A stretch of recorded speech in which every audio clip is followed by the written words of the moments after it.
Dear students and parents, welcome to master mart channel. మన ఛానల్ని like చేయండి, subscribe చేయండి. ఆల్ ఇండియా కోట కౌన్సిలింగ్ ఇది ఒక అదుగో పులి కథలా తయారైంది. ఎప్పుడు పోస్ట్ పోన్ 2024లో పేపర్ లీకేజీలు, కోర్టు కేసులు, విద్యార్థులు నానా హైరాణ, వాటి మధ్య కౌన్సిలింగ్లు. 2024లో అలా అయింది. కనీసం 2025లైనా ప్రశాంతంగా జరుగుతుంది అంటే మళ్ళీ కోర్టు కేసులు మాట దేవుడెరుగు. ఎంసీసీ మాత్రం పోస్ట్‌పోన్‌మెంట్స్‌తో విద్యార్థుల్ని విసిగించేస్తుంది. ఎవరి కోసం ఈ పని చేస్తుందో తెలీదు. నిజంగా ఎవరు వారికి రిక్వెస్ట్ పెడుతున్నారో తెలీదు. ఎందుకు పోస్ట్‌పోన్ చేస్తున్నారో తెలీదు. 3 సార్లు రిజిస్ట్రేషన్ పోస్ట్‌పోన్ చేసింది. ఇప్పుడేమో 8వ తారీఖున ఒక నోటీస్ ఇచ్చి 9వ తారీఖు లాస్ట్ డేట్ వెబ్ ఆప్షన్స్ పెట్టుకోవడానికని వెబ్ ఆప్షన్స్‌కి లాస్ట్ డేట్ ఇచ్చింది. మళ్ళీ వెబ్ ఆప్షన్స్‌కి 11వ తారీఖుని లాస్ట్ డేట్‌గా ప్రకటించింది. వెబ్ ఆప్షన్స్ 11వ తారీఖు రాత్రి 12 గంటల వరకు పెట్టుకునే అవకాశాన్ని కల్పించింది.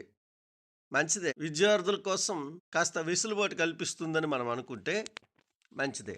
కానీ స్వప్రయోజనాల కోసం ఇలాంటి పని చేస్తే అది మాత్రం క్షమించరానటువంటి నేరం. ఏం జరుగుతుందని ప్రశ్నించే హక్కు ఎవరికీ లేదు. పోస్ట్‌పోన్ చేస్తూనే ఉన్నారు.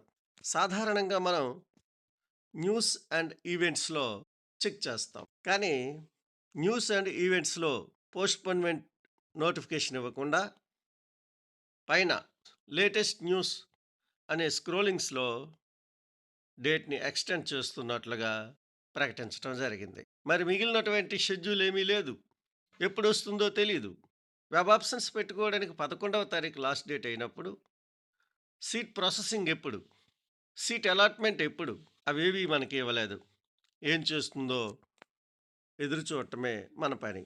ఏది ఏమైనా రౌండ్ 1 రిజల్ట్స్ వచ్చిన తర్వాత మనం ఏం చేయాలి అనేది ఆలోచించాలి. సీట్ ప్రాసెసింగ్ 12వ తారీఖున జరగవచ్చు.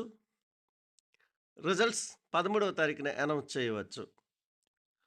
ఒకవేళ రిజల్ట్స్ 13వ తారీఖున అనౌన్స్ చేస్తే మనం తరువాత ఏం చేయాలి అనేది నేను ఒక వీడియో చేశాను.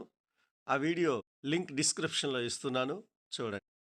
డియర్ స్టూడెంట్స్ అండ్ పేరెంట్స్, మన ఛానల్ని లైక్ చేయండి, సబ్స్క్రైబ్ చేయండి.